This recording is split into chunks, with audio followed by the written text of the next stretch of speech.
I've worked in psychiatric wards my entire life. It's a calling, I suppose. A mission inspired by the tragedy of my sister's suicide. When I was just shy of 11, I was the one that found her in her room, wrists cut open, a deep pond of blood amassing in her bed, the drip, drip, drip of crimson droplets to the floor, still there, clear as day, when I closed my eyes. Her suicide note was a crudely drawn heart. That's it. That's all my parents got. I've since aided hundreds of patients, hundreds of lost souls, locked away not only physically, but mentally as well. When they needed an escape, I was there for them. I talked to them, helped them through the darkness. Hundreds, but I can never forget Fitzpatrick's notes. You see, Fitzpatrick was a young man, tall, dark, quite handsome, suffering from a rather serious case of paranoid schizophrenia. He was convinced someone was trying to kill him, and I spent months talking to him, helping him write down his thoughts, trying to guide him out of the shadows when the grim claws of the disease got a hold of him. They had him on medication, of course, all sorts of stuff, but nothing seemed to help. Then the notes started appearing. At first, they were convinced he wrote them himself, but they still are. I'm sure, but I'm not.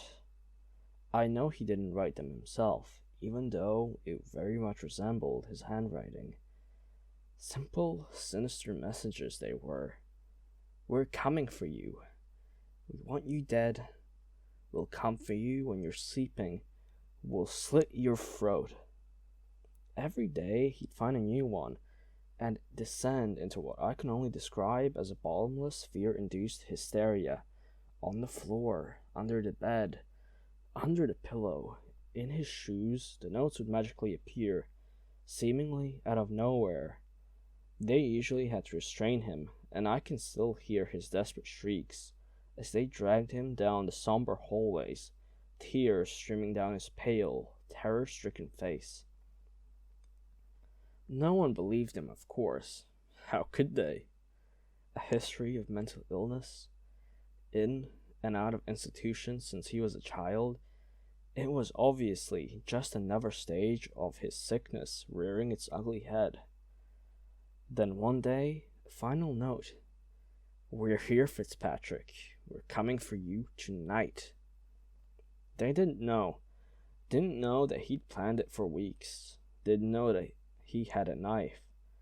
How did he get the knife? It should have been impossible. But like magic, it was there.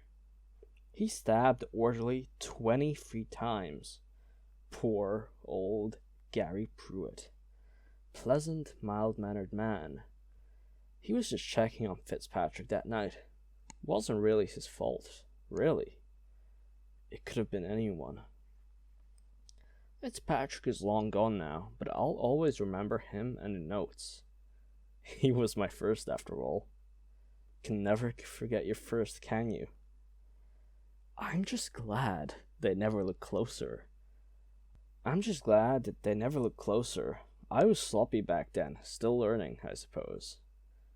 Learning how to copy another person's handwriting.